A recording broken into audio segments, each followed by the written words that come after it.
Did you know it's actually harder to make friends than it is to get laid? True story. Hey, this is Mike Cernovich, and we're back with another question on YouTube. This question got the most likes, so I imagine it's what the most of you want to hear, and that is, how do you make friends when you're in your 20s or 30s? And it really is hard. Once you're not in college, it is very, very hard to make friends as an adult man, and there's a reason. There's a lot of things floating around in the background, and part of it is just simple proximity. When you're in college, you're around thousands of people. It's the same way too. If you're in college, you'll never be around more girls than ever, unless you live in New York or somewhere, and even then, people are dispersed. Well, how do you do it though? And then you got also the background of, well, how is a man can make friends with another man without him thinking I'm gay? And it's unfortunate, that that's in the background because who cares if somebody thinks you're gay? Like, what is he going to do? Make a move? And then you just say, oh, like, okay, I'm not gay. And having had enough gay men make a move, you know what they say? Oh, okay, that's cool. But for whatever reason, we got this bizarro thing floating around, I want to talk to this guy, but he might think I'm gay. Well, who cares? Not me. So how do you do it, right? How do you do it?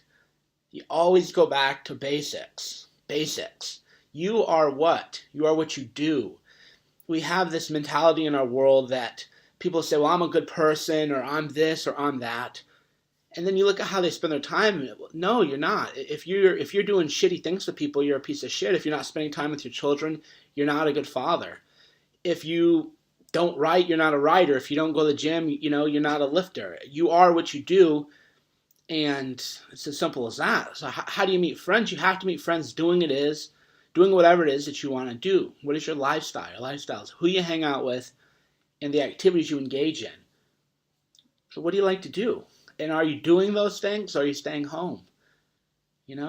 Watching TV? Maybe you meet people who want to watch TV, but people who want to watch TV tend to want to stay home. So you have to find out what you actually enjoy doing. Then you have to go do it, and then you go meet people. But it's still hard, and here's why. I like to go to the gym, and I like to lift weights. Most people in fitness, I don't like fitness people. I don't like them at all, actually. I don't really like to hang out with people whose identity is wrapped up in fitness. I found out that they tend to be very insecure people. They tend to be very petty people. Very rarely do you see a man in fitness who's dating up, who's dating a woman more attractive than he is, because fitness people are very insecure. I don't really like them. So if I go to the gym and I talk to people, how many people am I going to meet that I actually like? It's not easy. But you have to go out all the time, and you have to go make a move. It's just the same way, how do you meet girls? You have to go talk to him. If you see a guy who you think is interesting, you have to go talk to him. I met a guy in L.A. It was a bar in L.A. actually, and I said, I was with my girl actually, and I said, that guy, I think that guy's cool and like to meet him. And she said, why do you think that? And it was on Halloween, and I saw him kind of coming by himself, and he had a cool costume on, and I thought, this is kind of like reminded me of me, If I want to go out on Halloween, I'm not thinking, do I have 10 people to go out with, and I'm thinking I'm gonna go meet girls. I'm just gonna put on a fucking cool costume and I'm gonna go out by myself and do what I gotta do. So I said I gotta meet this guy. And I just went up, started talking to him, start a conversation. You exchange numbers and you hang out. It really is that simple. If you think a guy looks interesting, you have to go talk to him. Now how do you break the ice with another man? You don't walk up to him and say, I think you came in here by yourself. And you have a cool costume, so I want to meet you. Probably not the best approach, but if you see a guy up at the bar, if he's at the gym lifting, if a guy's lifting, ask him for a squat, or pretend that you're ignorant. A really easy way to get to know people, guys and girls, is act like you're not from the area, or that you're new here, that you don't go to this neighborhood very much. You say something like, if you're in a cafe, oh yeah, this is a pretty good cafe. What do you think about it? The guy be like, oh yeah, I like it here. And then say, well, what other coffee shops do you go to? I'm kind of looking for other places to go to. That's how you start conversations. Playing ignorant is the best way to meet a man or a woman. You're just sort of, because people like to help people intuitively. We like to think of people as being evil. They're really not. People are just selfish, and we're all selfish. But generally speaking, if you want help or have a question, that's the best way to start a conversation. Oh, hey, you ever go to any other gyms near here, or do you ever go anywhere else like this around here? So wherever you are, if that's what you like to do, then you just say, well, where else you like to go, and that's going to start a conversation. And then you'll find out right away if you have kind of chemistry, because friendship does have chemistry. A close friendship is everything like a relationship is, except you don't fuck. It really is. You have to be vulnerable. You have to be open. You have to kind of know what your friend needs. I did a podcast on like the 5 languages of love, which is a relationship book and about friends. You have to know what are your friends' needs. Some of them, because let's say you have a few friends, how do you make those friendships better? Some of your friends are going to respond more to kind of like words of affirmation. They want to be talked up a little bit. Other people, they kind of like you to do favors for them. It's all different. So you do have to put work in when you do have these friendships. So are you taking good care of your friends? Are you kind of making sure and getting outside of your own head that you're taking care of them? I've had a lot of friends that definitely didn't sort of meet my needs, so to speak. So I don't really talk to those people that much anymore. Are you taking care of your friends? Are you meeting their needs? Are you kind of finding out what ticks? Are you respecting boundaries? That's another thing too. Like, if you're in like my situation, you get a big website. People who are friends, they want to use it for their own things. So I've had friends who they buy ads, internet ads, and then they want me to link to their stuff for free. And I'm like, well, I don't know. I definitely feel like that's a breach of the friendship protocol. You're paying Facebook or Twitter or whoever else to promote your stuff, but then you're asking me to do it for free. But if I wanted to, I would just link to it anyway, right? I don't ever charge for a link. If I see something I like, I link to it. So you're just like, well, that isn't really very respectful of our friendships. You're kind of trying to use me, and that really isn't what friendship is about. Friendship is about helping each other out, but in a non-exploitative way. I mean, two of my best friends right now, Victor Pride from Bowling Tournament, Chris from Good Looking Loser, they both wrote huge glowing reviews of Gorilla Mindset. They both had big sites. Victor has a big email list. I didn't ask him to do it, and I never would have asked him to do it. See, that's kind of like friendship management, right? I wouldn't say, hey, go promote my book, and then I certainly wouldn't get butthurt if they didn't, but they did, because that's what friends do. You're kind of looking out for each other, right? So there's always that kind of art that you're going to learn as you get older. You shouldn't have to ask a friend for something, right? Your friends will kind of do it for you, and if your friends aren't doing it for you, then they probably don't want to do it. So if you're pushy, you're kind of breaching the rules of friends. You're kind of crossing over, especially too if you're paying to promote your stuff on the internet, and then you want me to promote it for free. I mean, you just think of how that looks. Just think of it like, well, yeah, I mean, I'll pay Facebook money, but I won't pay Mike because Mike's my friend. Well, look at it from the other person's perspective, and that's another way to build friendships and to make them deeper. You always want to look at things from the other person's perspective, which is people are so narcissistic they hardly can. It's like, I don't have to like the same shit my friends like, right? I don't have to be into the same things my friends are into. But I do have to see the world the way they see it, and then we can decide if it works or if it doesn't. But that's not what most people do. Most people expect, well, my friend should do this or this should do that. No, they have their own lives, right? They have their own interests. They have their own existence. And it seems really weird that I have to say that. But in today's era, we're so self-absorbed in our own little brains. Solipsism is what they call it. We always say women are so solipsistic and everything else. But how often do you feel like a friend of yours is really trying to look at things from your perspective? Not very often. And even I sometimes fail. For example, a real close friend of mine, he's been there, through everything. I'd kind of been neglecting his stuff just because I've been busy. But he's somebody who, I call him like the feel the love type, Some people are really into like words of affection and they want to feel valued and they want to feel like, that you miss them and that you want to hang out sometime.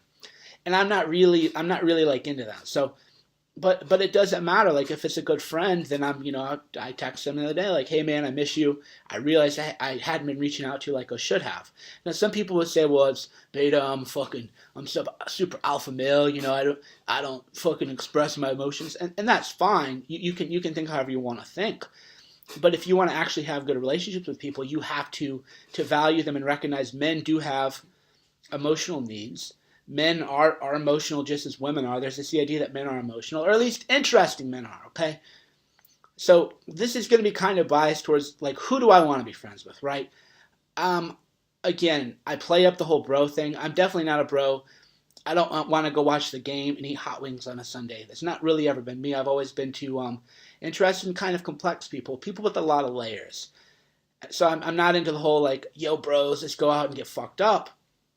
But maybe you are, and if you are, then you're going to meet those guys doing bro shit. Go to a sports bar by yourself, start talking to guys about your favorite team, make conversation, and then you're going to have friends. But that's not really me. I'm into complicated people. I like complicated men who have shit going on, who have dimension, who actually have an emotional life, who can actually talk about more than like fucking bitches and going to the gym, bro, in cars. That's not really who I want to talk to and who I really want to get to know or develop a relationship with. I want people who they have things going on, and people who have things going on have a deep inner life, and you have to be mindful of that and conscious of that, or else you're not going to have a good friendship. And then where are you going to find those people, right? The internet is probably a great place. I mean, another good friend of mine, Nick Gabriel, I saw him years ago on a show. I don't mention the show because I kind of have beef with the current guy who runs it. But I saw him talking about ayahuasca, and I just thought, this is a really interesting man. This guy has depth, he has complexity, he has a lot to share with the world. I would like to meet this guy one day. And then he did an AMA on Reddit like 2 years ago. I'd forgotten about him by then. I thought, well, that's an interesting AMA. I linked to it on Twitter, and then through another guy I knew on the internet, he said, oh, yeah, I actually know that guy. And then he sent a link to the guy, and then the guy happened to be in LA that week, right? And we hung out, and we've been, good now. We've hung out in Thailand, we've hung out in LA. We might meet up in London while I'm here in Paris. And that's just the internet, the power of the internet, because the more complicated you are, the fewer people that you're going to like and that you're going to identify with and that are going to identify with you and that you're going to like. So then you got to reach out on the internet. Chris Diotis, good-looking loser, internet guy. I met him through the internet. I read his website, and I said, this is one of the only guys that's actually telling the truth about game. That's why I don't like his game stuff. All those guys are fucking liars. And, there's drama. All those guys are liars. The vast majority of people are exaggerating their lifestyles. They're talking about their alpha playboy lifestyles and everything, but I've had money, I've been around money, I've been with a lot of women, I know where women go, I can tell if somebody's lying or if they're not based on signals they get off that are largely unconscious. And I said, well, this guy is legit, he's honest, cool guy, I just wrote about him. I don't know, maybe a year later he wrote about me, I don't know what the fuck happened, and then eventually we're hanging out together in Vegas. Like that, same thing with Victor, I found a site and I go, man, this guy, writes a lot of the stuff I do. Yeah, I'd like to meet this guy one day. And then I live with them for a few months in Saigon, like a couple years later. And that's another thing, too, is you guys don't know with the real friendship, these guys are real friends. With the real friendship, you don't know when it's going to happen. It isn't just, okay, I met a guy, we hung out, everything's cool. That isn't really how, really isn't how life is. You might not meet these people 1, 2, 3, 4 years. But you got to put yourself out there, which is another point. If you want to meet more friends and you want to meet more people like you, then you have to be more vulnerable. On the internet, I'm very vulnerable. There aren't that many people who have put that kind of material about themselves that I have, and I've always been. Another good friend of mine, I met another guy on the internet. He lives in Washington, D.C., and I met him through a fucking internet message board, of all places. In something like 2007, we were both kind of going through a shared experience, as they would call it, the shared experiences, and I don't know. We had a connection, and we think a lot alike. We probably could be brothers, and we're best of friends. Met him through the internet, from a message board. But again, that's why you got to put yourself out there.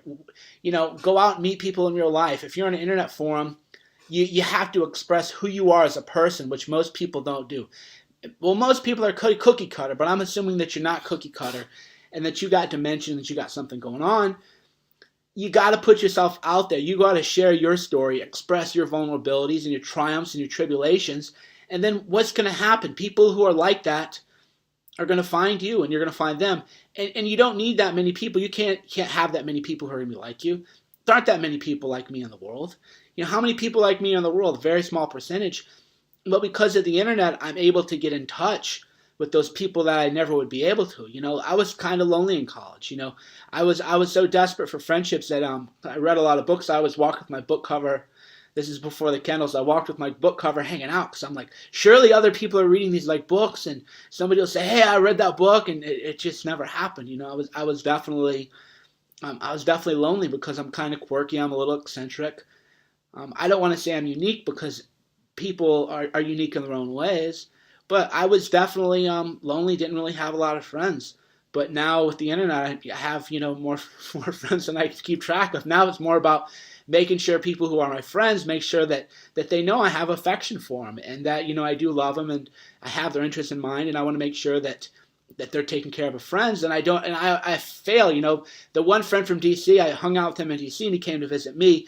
But when he came to visit me, it was all in the mix of like the Gamergate drama. So I'm on my phone too much, and that was really it was a real shitty thing to do. And I actually told him later, like, I realized that was kind of shitty. I shouldn't have done that. I was so sucked up in my own world, right, in my own illusions of self-importance. Like anything on the internet matters more than a friend. Nothing matters more than that. But I was so sucked into that, drama that I became a retard. So I, let them know, like, yeah, that was kind of shitty, dude. I definitely shouldn't have. So you gotta, again, you guys, you gotta be vulnerable. You gotta put yourself out there. You gotta go find people who are into what you're into. I like museums. You go to an art museum, walk around. If you see another dude there by himself, probably is like you, or go to forums, internet forums where people are like you. Talk to people, shit, but you gotta share your story, right? Live your life and share your story, or else how is anybody gonna know what you're offering? How is anybody know who you are? Then how are you gonna make that connection? And then as you do start making connections again, you gotta really get inside the head of these people, and you have to think about their needs, and you have to wonder, am I meeting their needs, and what are their needs, and how do you figure that out? So that's my advice. And if all else fails, the internet is good. Real life is good, but the internet is good because now you can meet people anywhere. You can do meetups. When I have Danger and Play meetups, you should go. I mean, when I had Danger and Play meetups, I told guys, and a bunch of guys in New York, they're still hanging out.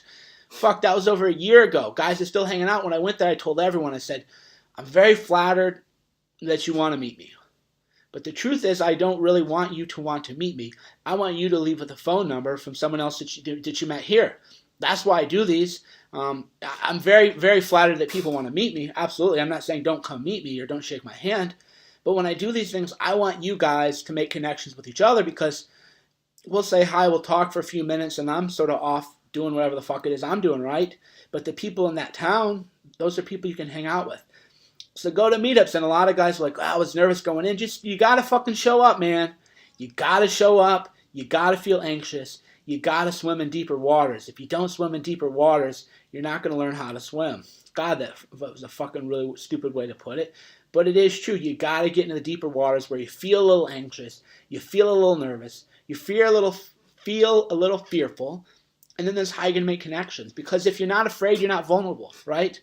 If you're not afraid, you're not vulnerable. If you're just doing whatever's easy, or if you create a persona, which a lot of people do on the internet, oh, I'm the coolest guy, most alpha male in the world, well, that's a persona now, and now people aren't going to connect with that. You're not going to develop deep relationships or friendships with people. So you got to put yourself out there one way or another. You got to show up, and you got to be vulnerable, and you got to tell your story. And if you do that, you will meet people. If you don't, you won't. It really is that simple. But when you do, if you have friends now, and as you build up your friendship, make sure you're mindful of what makes them tick. What do they want? What do they value? How do they feel the love, so to speak? And be conscious of that, and don't push boundaries with friends, or you will lose them. You can definitely, the more high value a man has, the easier it is to lose as a friend. It really is that simple. The amount of bullshit, it's the same way in dating. The amount of bullshit I'll put up with dating in a relationship with a woman is very, very, very low. And with friends, even longtime friends, when they push boundaries and don't respect me, okay, I'm not desperate. I live a life of abundance in all ways, so I'm not going to deal with it. So you gotta take care of your friends. Make sure your friends are feeling the love.